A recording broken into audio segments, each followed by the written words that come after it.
Ladies and gentlemen, welcome to The Right Time, a Wave Sports and Entertainment original presented by Prize Picks.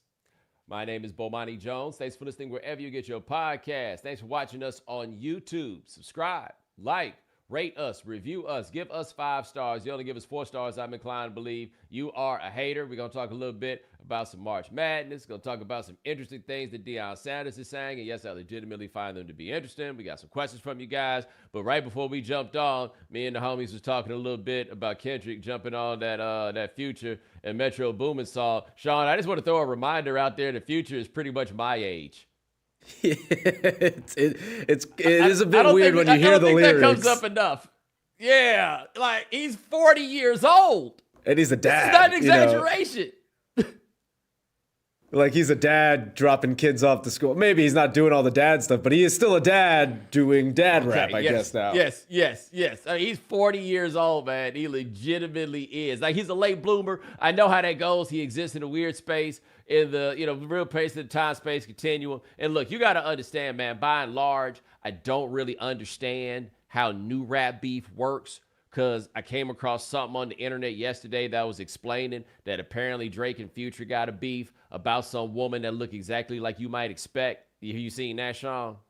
Right? I've seen that. Right. And it seemed like we talking about like pillow talk beef. Like, I mean, I gotta be honest with you, man. I would much rather beef where I'm not sure if everybody gonna live to tell the tale, man. Like, that's how I know it ain't mean it. Like that right there, not when y'all 40, right? Because all these cats, like Drake in that space, and there's a lot of other people who are there. I think Kendrick Lamar, I think all these dudes are really there by and large, where you look up one day and you realize they ain't as young as they used to be, right? Like Drake gonna turn 38 years old this year, right? These cats is really old, very often sounding like they not. Anyway, I heard the verse that Kendrick had. People came at the internet talking something about they wanted me to settle a Prince and Michael Jackson debate. And I'm like, you must be out your goddamn mind.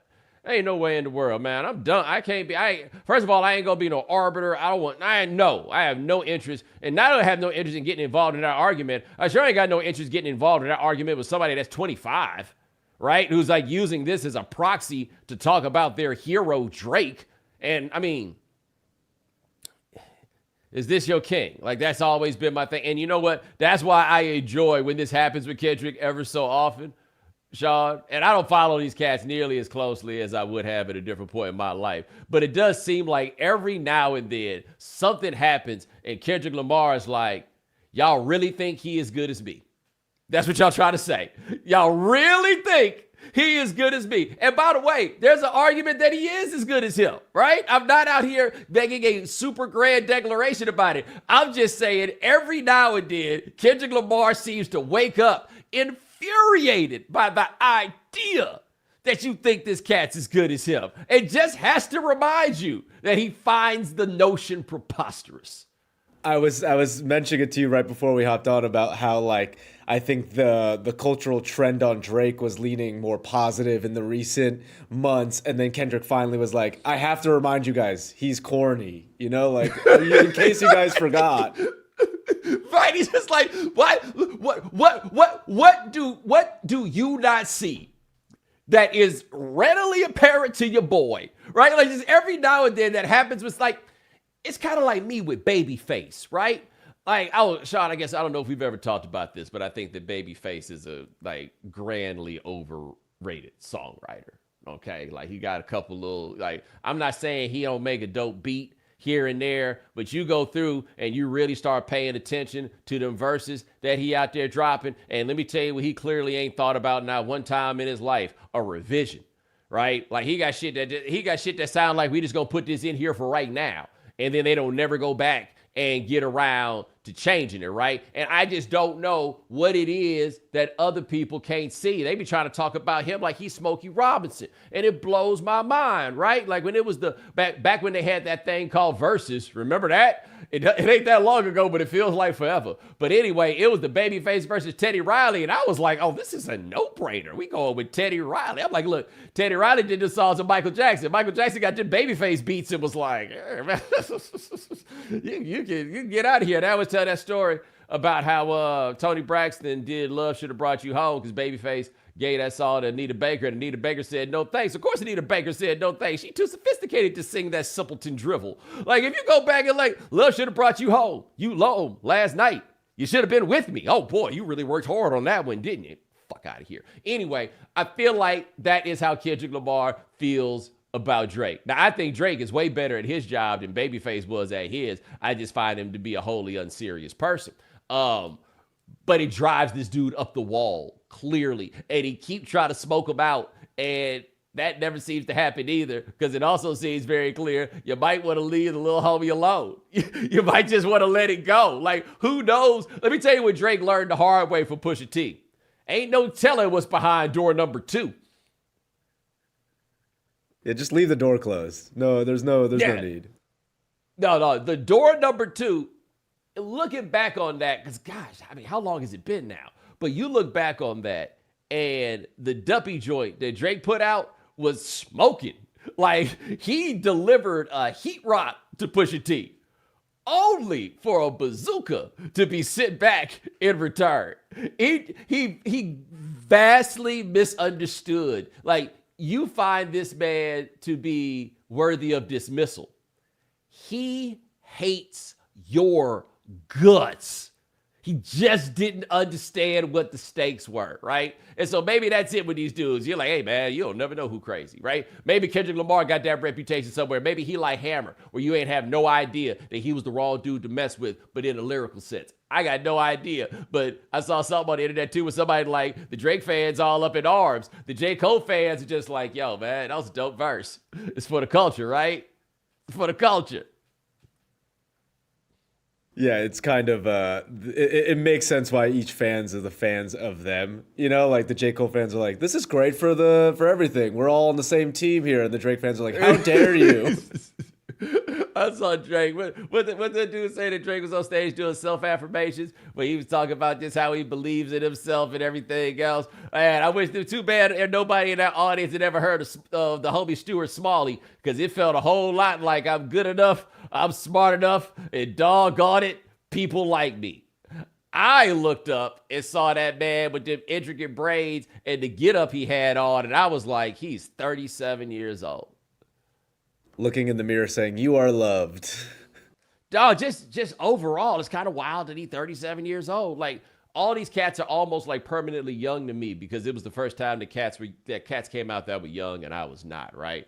But even the dudes I used to think is young are not, they're not young, right? Like me and you were talking about trying to go check out Pac at Hollywood Bowl for the Malibu show. Malibu came out 8 years ago and that dude is 37 years old. It's insane. It's insane. And I just, not that I was like actively wanting to listen to the new Justin Timberlake album, but I listened to it and he's in his 40s and it's so bad hearing someone sing like he's in his teens. The lyrics are very like young 20s kind of vibe. And you're like, you're too old for this. Yeah, I just like to make the note that listening to Justin Timberlake in 2024, brother, that was a choice.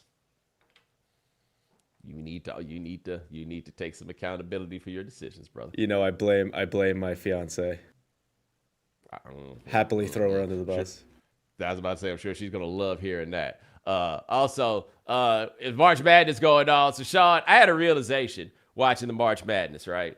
So, everything that I said about college basketball or men's college basketball, gotta remember, start doing that now. Everything I've said about men's college basketball and its declining relevance and the things that they've done wrong and the things they need to get right and what's changed about the game. Had a conversation with my good buddy Matt in Kentucky. It was very interesting just talking different things, because he covers Kentucky, so he still lives and breathes college basketball. And when I was living in North Carolina, or more specifically working in North Carolina, I lived and breathed college basketball in a different way, because that was what I did.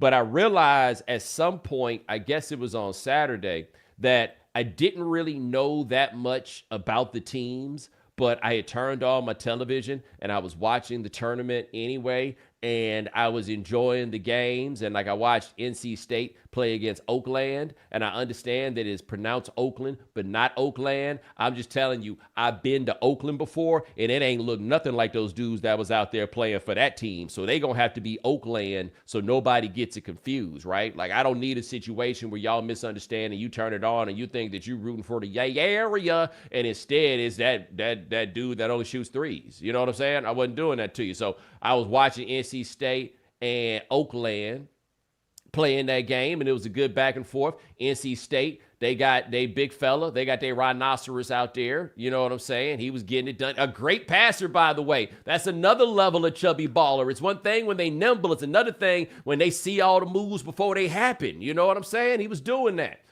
Like, making it happen, you know? And I really enjoyed it. And you know what I realized? For the first time, I was the average American sports fan. And the average American sports fan just swoops in at the time of the NCAA tournament and watches those games and derives whatever joy there is from what's on the television at that time. And that is good enough for them. And I have to say, Sean, it wasn't so bad. Yeah, I'm in the same boat as you. I watched a lot more college basketball than I anticipated this weekend. And, you know, I didn't know many of the narratives. I didn't know many of the players, but I was just tuned in and being like, wow, that's a good game. I'll change the channel to this one. And I was locked in. Yeah. I mean, I don't even know how good the games were necessarily. You know what I'm saying? But, like, I think there is a muscle memory about the NCAA tournament. Like, my buddy Matt makes a great point about this. Nobody talks about the Kentucky Derby until half an hour before the Kentucky Derby, and then the Kentucky Derby continues to do numbers. It's just what you do. It's like, oh, the Kentucky Derby's on? I think I'll go check that out. And in that case, it'll only take 10 minutes, right? So you go ahead and get in there, and they get the little homies in the thing, and then they go around the thing, and then they put the thing around the thing, and then the thing is over, you know? Like, but you do that.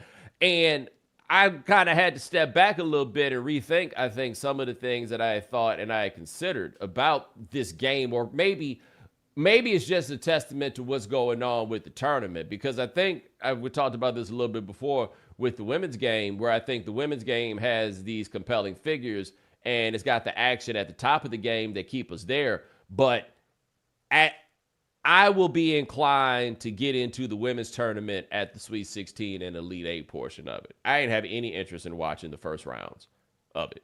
Which did not, right? But the men's tournament, and maybe it's just because it's what I do all the time. Maybe it's because it's what I've always done. Like, it's just that habitual for me. But this is the time of year where you do that. Like, it's like the Masters, right? Like you know, you're not really worried that much during the Masters if it does anything for you about who's in it. It's just the Masters. Okay, boom, this is what we're going to do. And so, yeah, I found myself as I was watching it, and I think this is something that I've talked about in doing this show, that since we came back and, moved over to a new operation and all that stuff, I've leaned more at this point when I think about, like, what's important to me, that I want to, like, take what I'm talking about and really kind of take the way I experience sports more to the place of, like, the things that I feel, right? Like, the things, like, where it gets you right there, the stuff that got you there in the first place. And so, there's a lot of data points and, like, argumentative type stuff that I've done in the past. Like, I don't want to act like I've ever been above it, but, right now that's not really where I want to go with it. And I was thinking, though, as I was watching the tournament, that the upsets, or like the big upsets, are going to be harder to come by than ever, just because they have more data points in terms of making their evaluations of the teams that come in. Like, that's not going to be as prominent a thing of the tournament, like, as the years go on. But it's going to happen every now and then, right?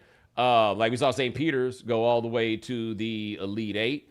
We saw James Madison get that win over Wisconsin. Man, James Madison had a chance, man, to be the most horticulture program of all time. Hey, somebody look up if James Madison, Adhay Ave Slay, I Onte One, S.J. Arius K. Like, hey, man, just trying to see how just how horticulture they really can be, when it really comes down to it. Feel like it's a good chance that the answer is yes, but I had never really thought about it. You know what I'm saying? It's funny. My brain just started listening to what you're saying, Googling it, and I just typing that in on Google, being like, I don't know, man. I mean, hey, man, I'm just trying to teach people some American history. Look it up and let me know what you find out. Anyway, but they was going at Wisconsin, and you know how much I hate watching Wisconsin play basketball. Good gracious. They play that low self-esteem basketball. They just give up on playing defense. We just gonna get in the way and fall down because God knows we can't keep up. Think more of yourselves, right? But James Madison dispatched of them, and then it was going against Duke. So it was Duke versus the Dukes, and I was rooting for, like, the Dukes with an S. Like, very, very important. Man, Duke beat the shit out them boys, man. They ain't even make that thing close. Not even at all. And I'm just saying, if they had taken down Wisconsin and Duke, they could have come out there the next week with the Kente cloth jersey. Sean, do we have an answer about James Madison? Over 100 on his plantation. Yeah. Over 100, damn. I mean, Georgetown had some, and they wore Kente cloth jerseys, so why not James Madison? Why not them? That's all I'm saying. Who said they can't? Under those circumstances? You know? Yeah. You feel me? But no, I enjoyed it. I enjoyed just being a passive observer of the tournament. I have also enjoyed a great deal finding out that Hubert Davis has some sort of personality. It's obviously not the coolest personality in the world. I mean, it's not his fault his name is Hubert. You know what I'm saying? But that's like kind of how that works out. Like all these kids that got named Shaquille, man, ain't none of them 5'8". You know, like sometimes some things just kind of chart the course of your life. And once your name is Hubert, I mean, it took everything for him to get his ass to the NBA. I am like overwhelmingly impressed by the fact that he took his Hubertness and still got to the league. But hey, man, it looks like he can actually coach. And Tom Izzo got to be like, look, man, I know y'all be trying to make these TV games happen, but you have got to stop making us play against them, man. It seems like the bracket makers are always leaning towards that, the UNC State kind of matchup. So I've covered a few of those, right? Like when they played in the 07 NCAA tournament, I was there. And Izzo used to try to make this play against Carolina when Roy was there, that we're going to try to go as fast as them. And that's a really difficult thing to do. And they held strong. But then that year that Carolina won the championship, I'll never forget this.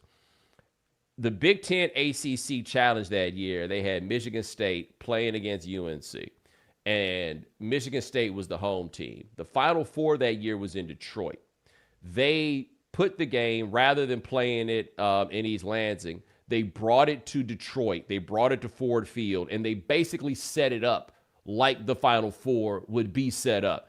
And North Carolina blew their doors off. And they got to the championship game. And it was once again in Detroit at Ford Field. It is the Final Four game. It's the one where legendarily Mac Tarjai was holding up the "Where's Duke" sign. That was a great moment. But anyway, that game was over. I know it was, I think, a 17-point victory in the end for Carolina. That game was over by the first television timeout. I don't remember anything that happened in that game because it was over by the end of the first TV timeout. It was a wrap. And they keep sending Izzo out there to play against North Carolina. And at some point, man, he got to send a letter to the editor or something, or the manager. Somebody got to just stop doing this, right? Like basically Tom Izzo's like, I have won just enough for y'all to guarantee I'm going to lose something. I want to make another point, by the way, where I had to walk back some stuff that I may have said at various points about the NCAA tournament. Now, Sean, you know how I talk about how it is that these guys don't stick around long enough to be known or whatever. Armando Bacot been at North Carolina so long that, number one, he is one of the 10 top rebounders in the history of the NCAA. Now, I recognize that part of that is because he played for 5 years. Got you. But you need to understand how hard it is to be one of the top 10 rebounders in the history of the NCAA. If you look on that list, everybody else on that list played in the 50s. Like, is everybody played in the 50s and Robert Parrish? I don't know if you saw this graphic that was UNC starting five average age was 22.2 and the OKC Thunder was 22.6, so a 0.4 difference. I did. Insane to think about. But Sean, Armando Bacot so old, his NIL deal is for TurboTax. He's not 30, right? I'm shocked he isn't 30 by now. I'm just saying, do you know how old you got to be for the TurboTax to be like, yo, that's the man to represent our brand. That's the dude to make that happen. He's going for people with responsibilities. That's his brand. I love that they gave it to that Oakland kid who was shooting threes because he looks like, someone who cares about his taxes. But Yes. the Baycott thing is hilarious because I'm like, wow, he's that old that TurboTax is like, that's our guy. Exactly. I mean, to be fair, also that dude from Oakland looked like he could do your taxes. Like 100%. He's a grown man. There's no question. There's a few of them grown men out there. Like it used to be like the band used to have them dudes that was just sticking around forever and ever and ever. I think some of these cats just gonna try to slide through and see if don't nobody even notice. Like, damn, you've been playing the tuba for 15 years.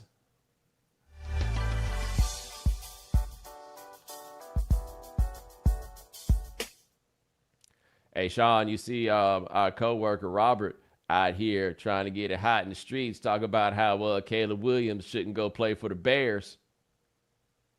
Do you think partly it's because he wished he did that for his career, that he said something about where he wanted to land? That is an interesting question, and I think that maybe that is possible. I don't know how he felt. Honestly, if I were him, as bad as that organization was, if I were him in 2012 and you were telling me that I was going to be running the Mike Shanahan offense, there's no better place for me to go. With the skill set that he had, that's the groove I would have made no matter what anything else was going on with them. But he raised that question about Caleb Williams, and this has been kind of an interesting draft where we're seeing as a wide receiver from Ohio State who is just basically skipping all the stuff, right? Like he's not doing any of these things. Caleb Williams, he kind of had, I think what we might call like not even a truncated pro day, but he definitely had a pro day that operated from an unfamiliar vantage, which is what I need to impress you for. Like, I've never seen anybody whose pro day was built around the idea, basically, his pro day, it should have been like Caleb Williams pro day, and underneath it said, y'all know me. Like, it was like, what can I do here that y'all don't know already? Y'all been checking my steeds for 2.5 years. You know what I do. You know who I am. Cool. He went ahead and he played it like that. Harrison isn't doing any of these things. Now, the thing that gets me about my man is this, though. He is kind of in a competition of sorts, right? There's people who feel a certain way about Malik Neighbors. Like, I have been surprised that this is the approach that he is taking. As much as people feel like he is potential future Hall of Fame type of player, I don't think he's quite in the same place as Caleb Williams on this. Like, I have been surprised that they haven't done anything, it seems like. Like, what's the point has been surprising to me. But I guess he put up some film, boy. I guess he really is just like, what is the point? And I think on that sense, I think Caleb Williams has way more film on tape that proves that point. Whereas, like you mentioned, the Harrison had a bad QB throwing to him, all this tape that worked and showed that you were great. But he probably had a little bit more to prove than Caleb for sure. Yeah, and I want to be clear. I don't know how important all of that testing is. I think that some of it is certainly important just because there's such a wide variance in how good college football players are, and the majority of the film that you're getting of these guys playing college football is against guys who will not be playing in the NFL, right? So I don't have the greatest handle and understanding of how you grade this out when you're evaluating college film and seeing where those guys are ultimately going to be. Like, I don't know that as well. So I do think that some of that testing is important, especially since there's only been so much time to watch so much film on so many players, right? There's a value to some of it. There also is a portion of it that, to me, feels like taking the SAT, and what people are doing is studying for the test. So you get a lot of guys that are just studying for the 40-yard dash, and I don't know how actually fast they are when it gets to playing, because what they did was they studied really hard for this one test, and then they made a great score on this one test. Before you get started, no, I'm not talking about Dominique. I'm talking about other people. But that's how it goes, though. You study really hard for this test. What does it really mean? But to me, there's almost Sean, a, dare I say, Trumpian element to it all. I'm curious to hear how so. There's a presidential election this year, right? For sure. Trump gonna win that nomination, right? He sure will. What Trump doing for these primaries? Not a damn thing. Y'all know me. Think about this, man. Like, it does not feel like there's an election this year. Because Trump acting like the president, like how the president don't have to actually campaign in times like this. Trump, the president of his whole world over there. He's like, I ain't going to no little shitholes. What are you talking about? Right? He's like, that's how he think. He ain't going to none of these places. He decided he's not doing that. Because why am I doing that? And I do think that with a lot of this process for players of a certain caliber, there is a why that comes up, right? Like, why do I need to do this? All I stand to do here is lose. Why do I need to participate in this? What I want to see, like, I don't know if you remember when Orlando Brown Jr. went out there and ran like a 5.8 or whatever it was, that terrible 40 time, and it probably dropped him down a round. I wonder if in this day and age, knowing that he as good as he is, and he has been an excellent player, he wouldn't have run that 40 at this point. Like, he ain't got it, but he also know it don't matter. Right? Like, no, guys, I'm not running a 40, and they'd have been a little salty. He wasn't running the 40, but they'd have evaluated everything out, right? Now, there's another level of this that I saw that was interesting. Deion Sanders was on the $1 Million Worth of Game podcast, and he talked about Travis Hunter and his son Shador. And here's Deion. He says, quote, I know where I want them to go. So in certain cities, that ain't going to happen. It's going to be an Eli, unquote. I would just like to quickly make the point that he is not Travis Hunter's daddy. Like, I do think that that's an important thing to point out here, is that Deion can have all the suggestions that he wants, and I don't necessarily know how I feel about flexing like this about his own son, because his son is an adult, but that other boy is not yours. So, like, let's I'm sure that Travis Hunter and his people will listen to Deion here, but let's just keep this straight. But anyway, Sean, he said, go to be an Eli, and the Eli is basically how Eli Manning, and more specifically how Archie Manning got Eli out of San Diego and got him to New York. A fascinating trade that I'm going to try to get to in a little while because we've been running a little long, but there's so many fascinating levels to that trade when you stop and think about it. But this is what I found interesting about what Deion had to say. Deion said there were certain cities that fit, talking about for him. Atlanta fit. I want that for my kids, all of them. I want the right fit. It was the first time I saw black people in positions of authority. It blew my mind. It was real in Atlanta. I had never seen anything like that in my life. And I found that to be such a fascinating statement because Archie Manning it seemed at least, that he was deathly afraid that Eli was going to live the life that he lived. Running around, trying to save himself because he was on a bad team, except the difference is Eli's slow. So he wouldn't have been able to run around and save himself. He just died. I wonder this all the time. Archie Manning got to be ashamed at how slow them boys are, right? Like the first one at least could play wide receiver. I just can't believe Archie Manning, every time I watch them boys, I'd be just terribly afraid of my boys. I'm just ashamed that my boys was so slow. Like they so slow, they can't dance. And I can't dance either. So I'm not saying that as a judgment. But anyway, like Archie was afraid that would happen to his kids. And so he wanted to make sure that Eli went to a solid football organization. Deion had decided that he was willing to play for the Falcons. The Falcons of 1989. That is the least football decision anybody has ever made. Oh my God, what a terrible idea. Now, he also said on the podcast that specifically talking about his son, he says he's done what Shador going anywhere cold, which a little bit tricky, but okay. But he says here that he told him that there were certain cities that fit, and the cities that he mentioned were San Francisco, Dallas, Washington, and Baltimore, along with other spots. I would like to quickly point out, Sean, do you know what San Francisco, Dallas, Washington, and Baltimore all have in common? What? Deion played for all of them. I don't know how much that matters. I don't know how much that counts. Deion played for all of them. But again, this is clearly not a list based on football. Baltimore is not drafting your son, period. Right? We all understand that. Like, that's not a place that would ever take his son. If you're willing to send your son to Washington, We call what they call it DPS, DFAX. They got all CPS. They all kinds of names in different cities for those people. If you're willing to send your son to Washington, I don't know what the hell else you've done to him.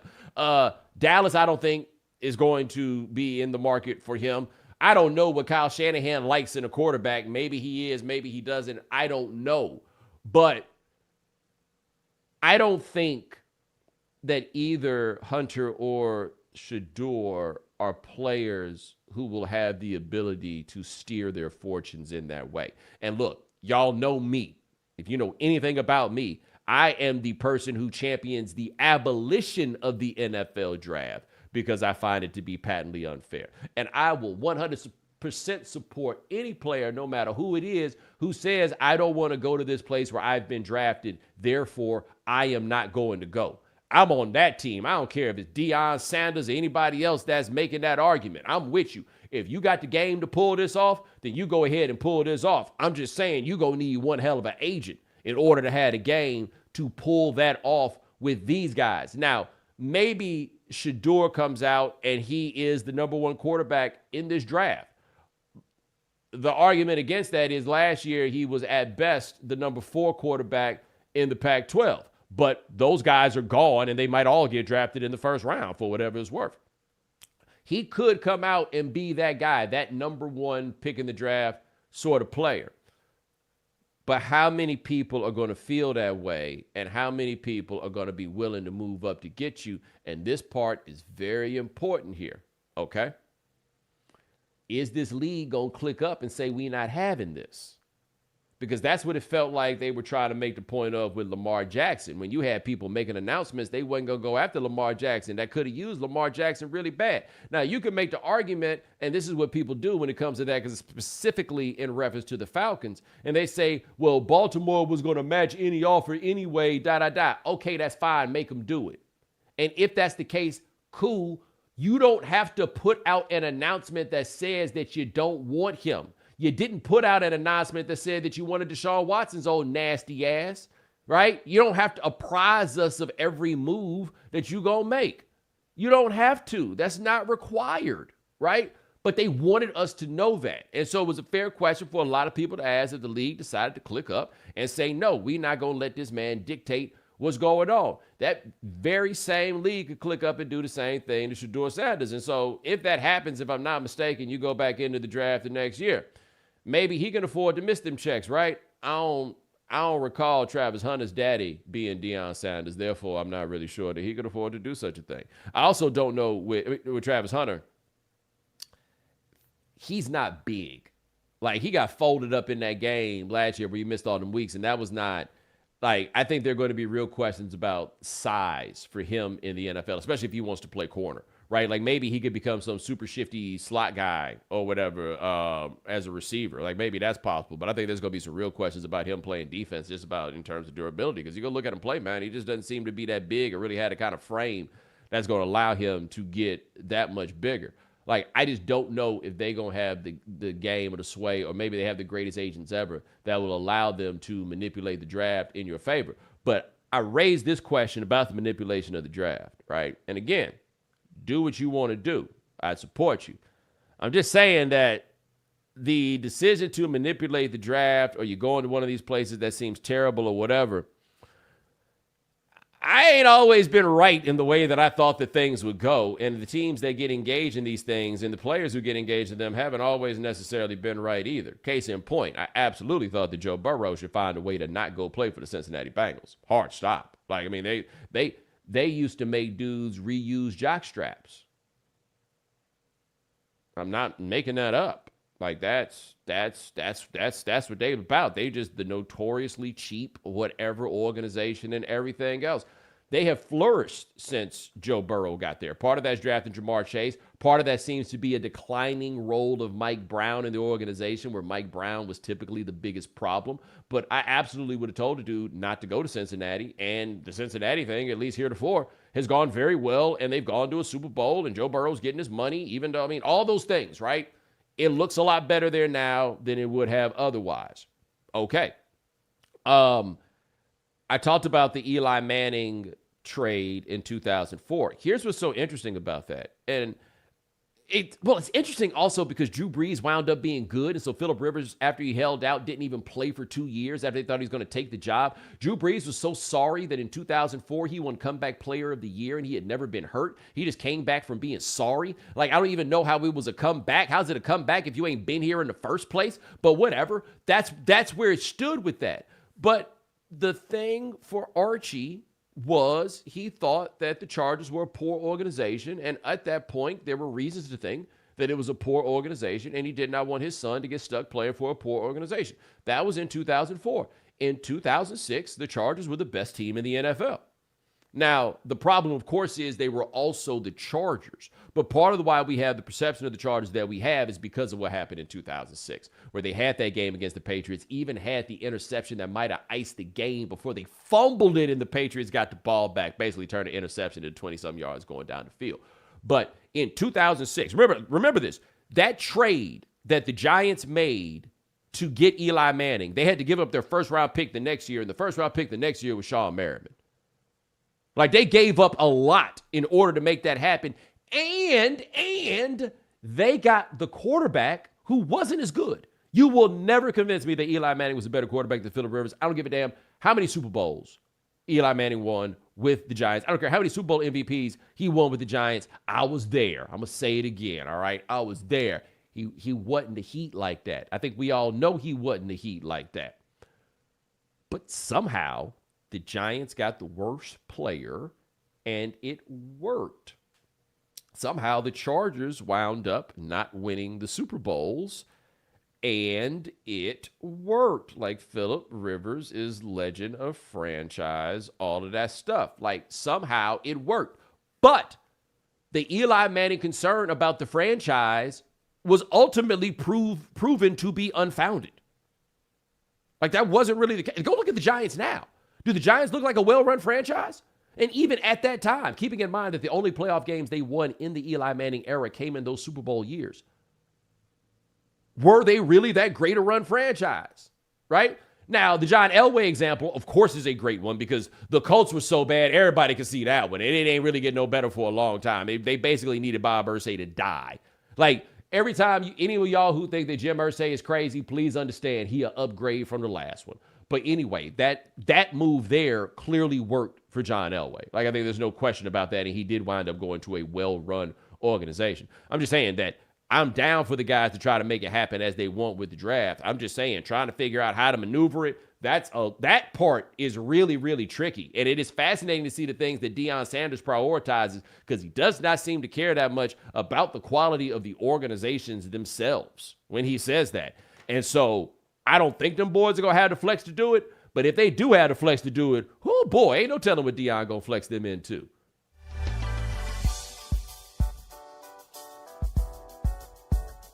Prize Picks is the most fun you can have by winning up to 25 times your money. Prize Picks not only makes playing daily fantasy easy, it also makes using responsible gaming tools easy as well. You can set up alerts, limits, timeouts, and more in just a few clicks. Whether it's an alert that lets you know when you have placed a certain amount of entries, limits that cap the number of entries or deposits you can make during a period of time, or timeouts that allow you to take a break from Prize Picks for as long as you need. Prize Picks wants their members to have easy access to the resources required to support their fantasy sports experience, like my producer Sean, who's taking a break from his overs this month to practice responsible gaming. And I see you, Sean. So learn more at prizepicks.com/responsible-gaming or directly in Prize Picks' first in-class member support help center. And make sure you go to prizepicks.com/Bomani and use code Bomani for a first deposit match up to $100. That's prizepicks.com/Bomani. Prize Picks, daily fantasy sports made easy.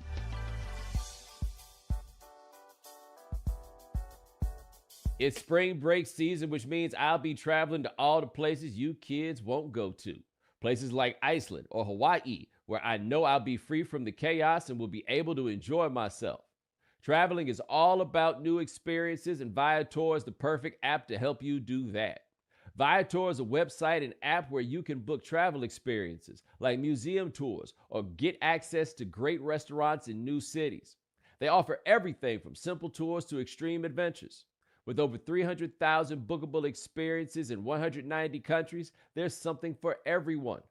Plus, Viator's travel experiences have millions of real traveler reviews, so you have the information you need to book the best activities for your trip. When you book a travel experience with Viator, there's always flexibility and support with free cancellation, payment options, and 24/7 service. Download the Viator app now and use code Viator10 for 10% off your first booking in the app.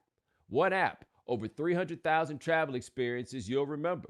Do more with Viator. We know you can't be on top of all the news and information of the day.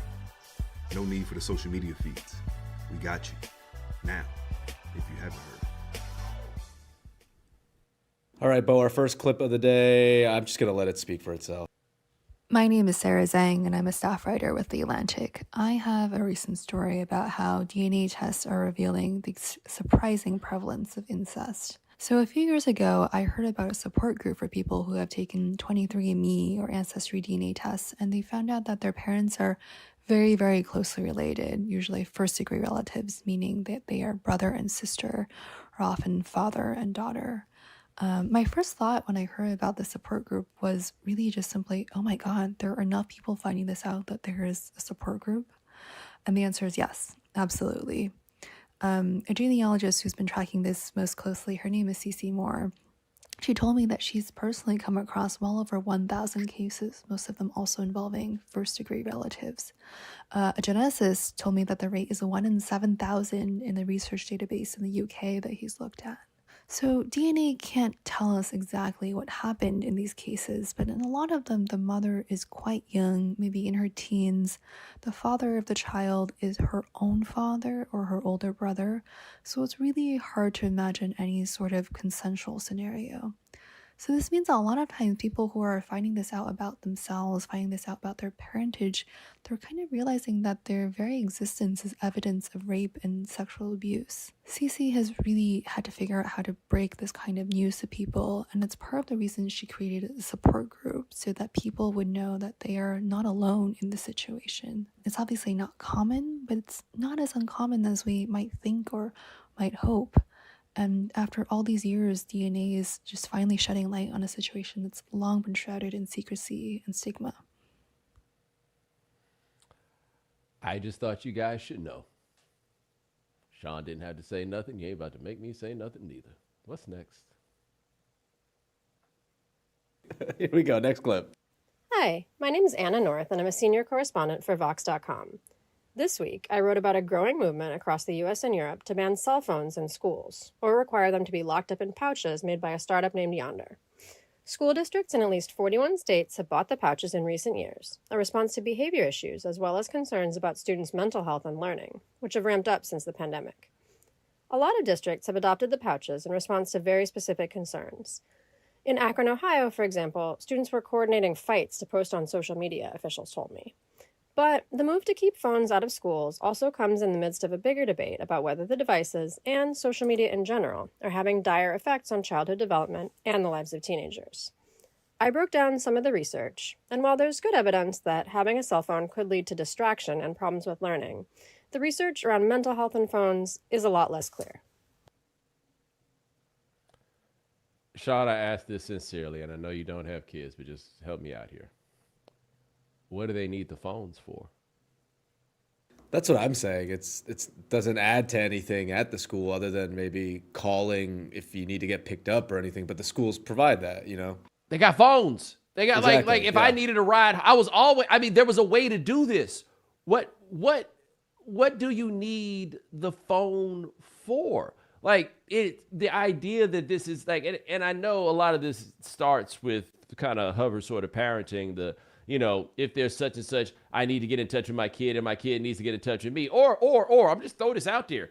Maybe they can figure it out themselves. It's like the right? nature versus nurture thing. Yeah, I think cell phones are a little too much nurture. Yeah, like maybe the being put in a situation where you got to figure out other tools for navigating these situations and you can't just immediately I think this is something interesting that it's really that what text messaging provided and not so much just the phone itself, but the never-ending conversation. the conversation that goes on all the time, right? Like there's no, hey, so what did you do today sort of thing. Everybody knows everything everybody did, and it all goes whatever. But I'm just like, I don't understand why that wouldn't just be a baseline rule. Put the phone away. I'm up here talking, you rude motherfucker. Like I guess this is a part, me being somebody who does not have children, it's a part of the phone culture that I don't like fully understand and think about, but they don't need it. They just don't, at least that's from here. I'm willing to entertain that there is something that I don't understand, but it seems pretty clear to me that you don't need it, period. And if you need to pass a message to the kid, call it a desk like my mama used to do. Yeah, I just think it's also funny that the same service that Dave Chappelle uses to lock up phones for the crowd is what the schools want to use.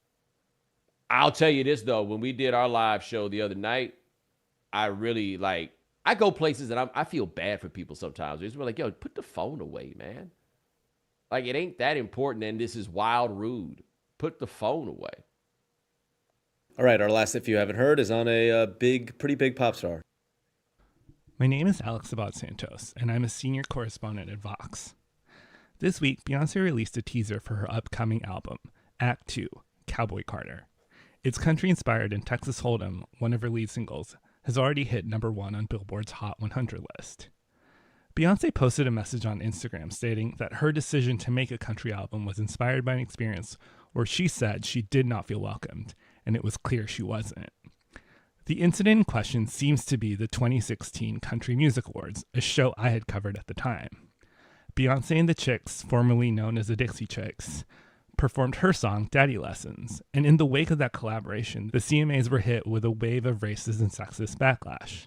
The common sentiment, Beyoncé and all that she represents isn't what country music is. With Beyoncé poised to re-enter, or I guess reclaim the genre, it raises the question of what this all actually means. What is country music? What does it represent? Who does it belong to? And probably the most important question, who gets to determine all of this?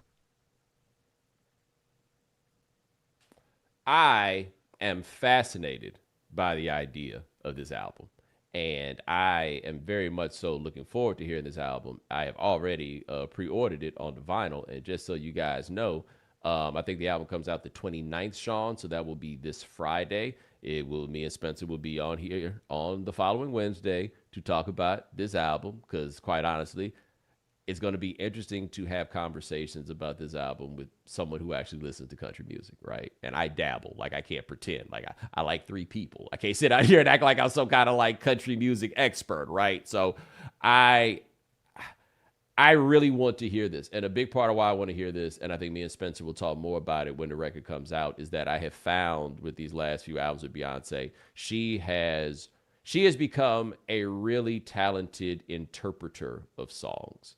And one thing that I noticed with that 16 Carriages song and like watching that video, which I thought was really, really good, is that there's a real sadness that she conveys in every single part of that song and every single part of that video. And I feel like that's an emotion, at least in terms of her expression, that she's come a long way from the very beginning at being able to truly sell when singing a song. Like, there are different singers who have different emotions that they sell differently. Like, I had a run listening to the Aretha Franklin albums not too long ago, and one thing Aretha Franklin can sell very well is how bad she wants you, right? And how much she loves you and she'll do anything for you. But stuff about messing up, I don't feel like she sell that nearly the same way, right? But there's different things. Like, everybody has their different places they go. She's gotten really good at selling sad, and if you're really good at selling sad, country music is a great place to go to do a record. And so I want to hear it. I have some reasons to be skeptical that I'll talk about later with the record and how I feel about it itself. But I do want to say this. I don't know how welcome Beyoncé did or did not feel at the CMAs. I do know this. Number one, she probably didn't invite herself. Just going to throw it out there. So, like, there was somebody that welcomed her. Number two, and this is important, you showed up with some people that they don't like.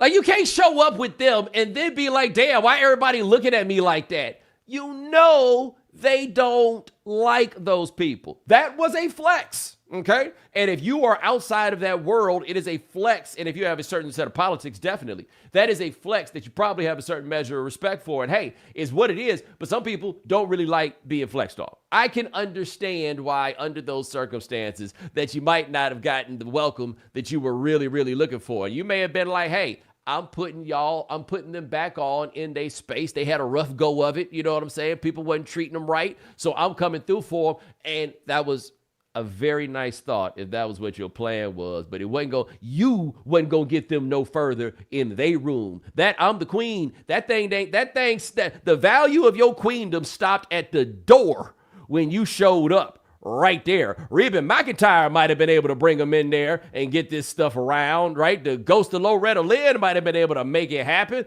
I don't even know if Shania Twain could have got it done. But no, you were not going to make them feel good about those people that you brought. I just want to throw that out there. I don't give a damn about that angle in terms of selling this record. I don't think that was really that great of an approach or the smartest way to roll this record out, if we're going to be perfectly honest. What I dig about it and what I find to be interesting, and I think it'll still have some elements of this, but I still find this part to be interesting, is that I don't want to hear, like, Beyonce's kind of gone into that Michael Jackson space. And what I mean by that is where every album just feels like it gets bigger and bigger, and the liner notes have more and more people, and the sound is more and more and more pristine, and everything sounds more and more like a production. And as you do that, everything sounds more and more like a production, but then everything starts sounding less and less like a song.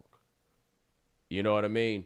And so with Mike, really by the time you get around to history and everything is about to roll out and everything else, but it stopped feeling like it was about these songs. What I would love personally to see from Beyonce after these last 3 records, which were all incredible, but also big giant productions. I'd love to listen to a Beyonce record with just her and somebody playing the piano. You know what I mean? Like, I would like that. Or she finds some producer that don't nobody know anything about and then come in and just do a whole album with them. That's what I would like to see. So I'm curious to see once this record comes out, like if it's a bit more minimal, that is just personally what I would like. It doesn't mean it can't be good on this other side. But the other reason I find this record to be so fascinating is this. There is great potential for this to not be good. Right? There is great potential for this to sound like an impression of country music. I think it was a very good idea of her to say it ain't a country album, it's a Beyonce album. That's an important way to go about doing this. And we can see like what the country influence is on the record. But this could go wrong. And I feel like we are in a time where people are generally unwilling to do something that has a chance of going wrong. Like my buddy Ta-Nehisi Coates, the most impressive thing about him to me is his willingness to get out here and do things that could be colossal failures. It's why I admire Michael Jordan for playing baseball. It's why I admire Kobe Bryant for trying to rap. There's a chance that this could not be good. There is a chance that this could go off the rails. This is a chance that this could burn a lot of goodwill in all corners, and she's still going to go out there and do it. And that, to me, is some real artistic courage that I look forward to see.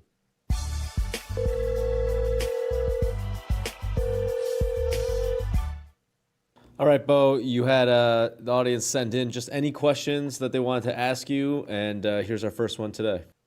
Hey, Bo, long-time fan, first-time quote. My question for you, sir, is what is your all-time worst dating experience? Thanks.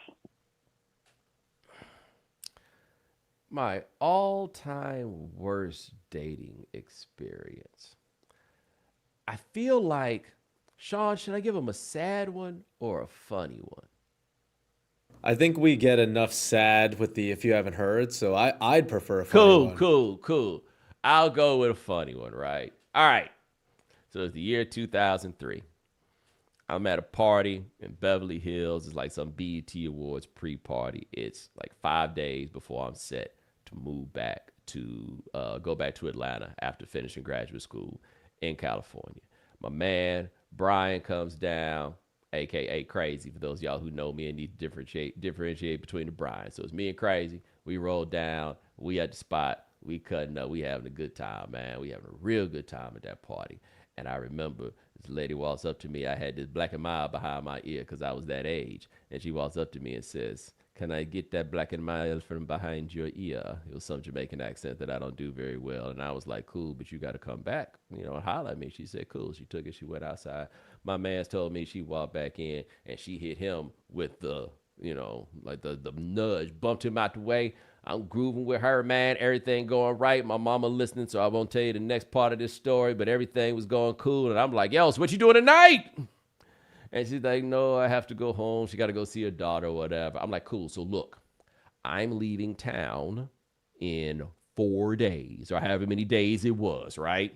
What we about to do, right?" Basically, I only got one night in town. Break out to be clown, baby. Don't let you down, right? I was like, this is what we got here, okay? And she says, "Let's go to the movies tomorrow," because she wanted to see Bruce Almighty. I'm like, whatever, right? Like, that's what you want to do. I don't know. She was bad too. I don't know what movie it would have took, right? Man, so I cruise down there. I pick her up, and the daughter's in the living room. She like 7, 8 years old or something like that, which raised a whole nother set of questions because I don't. Anyway, and so while I'm sitting there waiting, talking to the kid's like, "So do you like kids?" And those of you who know me know I love children. So of course I say I like kids. I'm like, wonder what you're asking about that for, right? It's an interesting question. And then I'm sitting there in the living room and I look up and there's her mama and I'm like, "Why you got 2 coats? And why is one of those coats like fitting of a 7-year-old?" Because we was all going to the movies. That's why. All of us was going to the movies. And so we all go to the movies. All 3 of us. And I remember when we were walking in, the kid really likes animals. Like she had a hamster, all that other stuff at the house, right? And so as we're walking through the Beverly Center, we walk by the pet store. She walks by the pet store. She sees the animals. Okay, cool. We go to the movie. We coming out. She want to go to the pet store. She's trying to get her mama to buy her a rabbit, right? It was a rabbit in the pet store. I remember that. She wanted her mama to buy her a rabbit. And her mom was like, "Of course not." But then her mom started thinking about it. And then I'm like, hey, wait a minute. This sounds like you guys are having a discussion about bringing a rabbit in my car. Is that what's happening here? Because it ain't going to be that, man. I walked away. I went and found a payphone, and I set up another date. And I said, "Yo, I got to get back to where I was." They're like, "Okay, we'll catch a cab home." Cool. I jumped in my ride, and I went to get sushi with somebody else. I just want to know if you liked Bruce Almighty. Hold on. I forgot. A couple months later, minding my own business, watching BET Uncut. And a video from a very famous rapper comes up. And who do I see with no shirt on next to that rapper? That's right, the mom of the year. Did she have a rabbit in the video? Any telltale signs? That Sean, she did have a rabbit, but we couldn't see it. All right, and to the next voicemail we go. Hey, Bomani, man, great show. I love it. Been supporting it. I'm an honorable veteran. Served 15 years in the Army. Watched you on ESPN, but since getting out of the Army, you have been a beacon for my thoughts. My thoughts for you, or my question for you is, have you or your dad thought about joining the military, or that conversation? Was it ever had, and how did it go? Yeah, thanks. T. Davis, appreciate you. I'm going to tell you something, my brother, just to answer your question in a way that's a little more entertaining than just the straight ahead. I remember in high school, they gave us a standardized test, and it was the ASVAB test. And I was like, "What is this test?" I had never heard of this one. I was a G on the standardized test. You know what I'm saying? I did work. I'm like, "Yo, what's up with this ASVAB, dog?" And they was like, "Yeah, it's the one for the military." And boy, I ain't never approached an exam with so little enthusiasm or attention to detail in my life up until that point. No, I had not considered going to the military. And I don't know if my dad considered going to the military, but he tells a very important story about he was in high school, and he was the editor of the school newspaper. And my daddy was a bit of a rabble rouser, and he had some commentary that he wanted to offer about the principal of the school. And it so happened that either the principal of the school was out of town that week or the advisor for the newspaper, I can't remember which, but my daddy, the editor of the newspaper, offered a fiery screed about the leadership of the university. But in those days, I bring that up because if you received a scholarship, the school that you went to was notified of the scholarship, and then the school would notify the student. And in my daddy's case, the school was notified of a scholarship, but they did not notify him, which is to say 4 years in the Army are what followed. So I don't know how much he considered joining the military as much as that was just what he did. And Hove did that. So hopefully I wouldn't have to go through that. And I did not. All right, Bo, here's our last question of the day. Yeah, what's up, Bomani, man?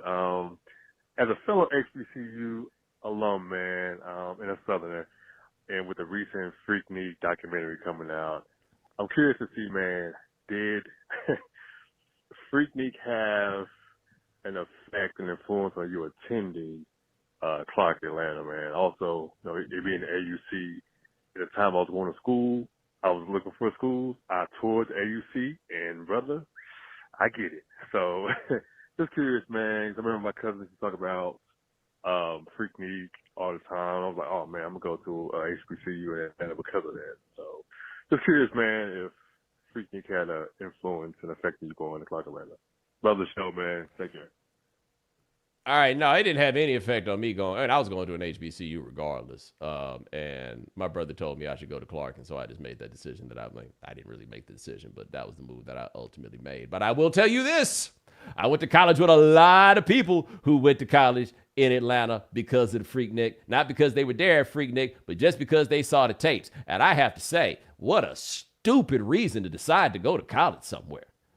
That's the dumbest shit I have ever heard in my life. That's like deciding to go to Central Florida because you had a good time at Disney World. What are you talking about? You think it's like this every day? No, it is not. This is preposterous. What are you thinking? But no, that is not why I did. But no, a lot of people told me that was why they made that move. I'm like, that is not a reason to go to a school that at that time cost $16,000 a year. Ooh, boy, they're still eating them loans, I bet. But the Freaknik documentary, I might try to get us a guest to talk about this. It's a lot going on in the Freaknik documentary. I'll just say that don't everything need big words. I saw my man Mark Lamont Hill was on there, and he said something about Freaknik being about black joy, about black something else, about black self-determination. And I'm trying to figure out what in the hell was we self-determined to do?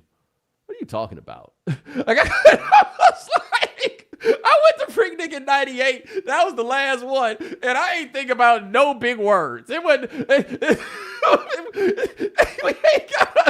ain't gotta do that. We ain't gotta do that. You know what it was? It was a good ass time until it wasn't a good ass time no more. That was all it needed to be said at the time. It wasn't about no ethereal concepts of who we are. It wasn't about the ancestors. It wasn't about none of that, man. It was about the weekend. Period. Come on, man. But ladies and gentlemen, thank you so much for joining us here on The Right Time. We do this 3 times a week. Sean, you handling everything behind the scenes. Thank you, sir. Also, thank you to our If You Add contributors. Thank you to Sarah Zhang of The Atlantic. Check out her story on DNA tests uncovering the true prevalence of incest at theatlantic.com. Thanks to Anna North at Vox. Check out her story on whether schools should lock up cell phones at Vox.com. And thanks to Alex Abad Santos of Vox. Check out his story explaining the situation with Beyoncé and the Country Music Academy Award show. Remember, follow The Right Time. Subscribe, like, rate us, review us, give us 5 stars. You only give us 4 stars. I'm inclined to believe you are a hater, and we'll talk to you guys in a couple of days. Take it easy.